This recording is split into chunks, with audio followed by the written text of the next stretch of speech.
ঢাকা শহরে ক্ষতিগ্রস্ত ভূমি মালিক ভাইয়েরা ও প্রিয় সাংবাদিক ভাইয়েরা এখন আমাদের সামনে বক্তব্য রাখবেন ক্ষতিগ্রস্ত ভূমি মালিক এবং আমাদের ক্ষতিগ্রস্ত ভূমি মালিক সমিতির সমন্বয়ক জনাব বেগম শেখ আফসারুল নাহার।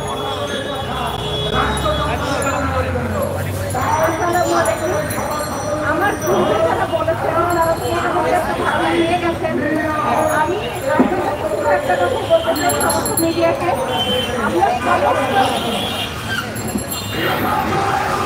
আমরা আপনাদের মাধ্যমে আজকে মানববন্ধন থেকে একটা ঘোষণা দিতে চাই বা সবাইকে আহ্বান জানাতে চাই। বাংলাদেশের যত ডেভেলপার কোম্পানি আছে এবং বিহারকে আমরা আমাদের সাথে আসার জন্য জীবিত আহ্বান জানাচ্ছি।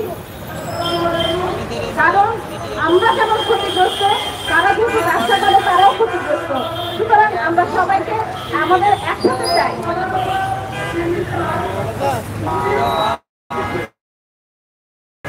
এবং ইঞ্জিনিয়ার আর্কিটেক্ট যারা আছেন তারা আমাদের সাথে বসুক, এটাই আমাদের চাওয়া। তারা আমাদের সাথে বসুক, যারা নীতি নির্ধারক আছেন তারাও আমাদের সাথে বসুক, কারণ আমরা এটা একটা সুস্থ সমাধান চাই। আমার পাশের বাড়িটা যেখানে 10 তলা হয়ে গেছে সেখানে আমি 6 তলা পাবো, এটা তো আসলে মেনে নেওয়ার মতো না। আমরা এর আগে যখন রাজুতে বসেছি তখন রাজুতে চেয়ারপারসন আমাদেরকে বলেছেন যে আপনারা 3-4টা বিল্ডিং একসাথে পরে আপনারা বাড়ি করবেন, কিন্তু আমার 3 মাসে যদি বাড়ি হয়ে যায় তাহলে আমি একা মাঝখানে পড়ে আছি। এখন যারা 3 মাসে করে ফেলেছে তারা কি আমার জন্য বাড়ি বাঁধবে? তারা নিশ্চয়ই আমাদের জন্য বাড়ি বাঁধবে না।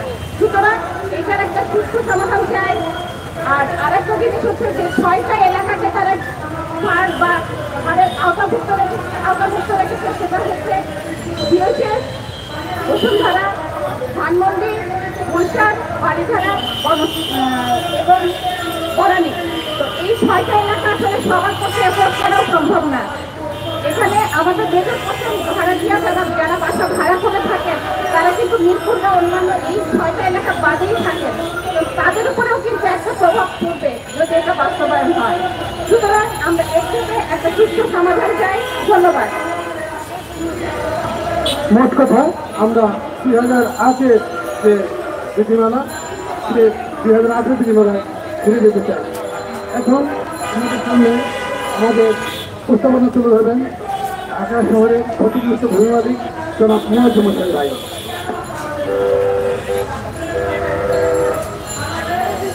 আজকে এখানে যারা ক্ষতিগ্রস্ত ভূমি মালিক উপস্থিত হয়েছেন এবং প্রিয় সংবাদকর্মীবৃন্দ, আসসালামু আলাইকুম। আমার কথা খুব সংক্ষিপ্ত। সেটা হলো এই ডেটের কারণে 2023 সালের 23শে আগস্ট সম্ভবত এই যে নতুন ডেট হয়েছে, এই ডেটের মাধ্যমে ঢাকা শহরকে উচ্চতা কমানোর পরিকল্পনা করা হয়েছে। 10 তলা বিল্ডিং যেখানে আগে হতো, পাশের বিল্ডিং 10 তলা, এখন আমার বিল্ডিং হবে 6 তলা। রাজধানী উন্নয়ন কর্তৃপক্ষ, রাজ্য কানুন সংক্ষেপে বলি, উন্নয়নটা আপনি কাকে দিয়ে করবেন?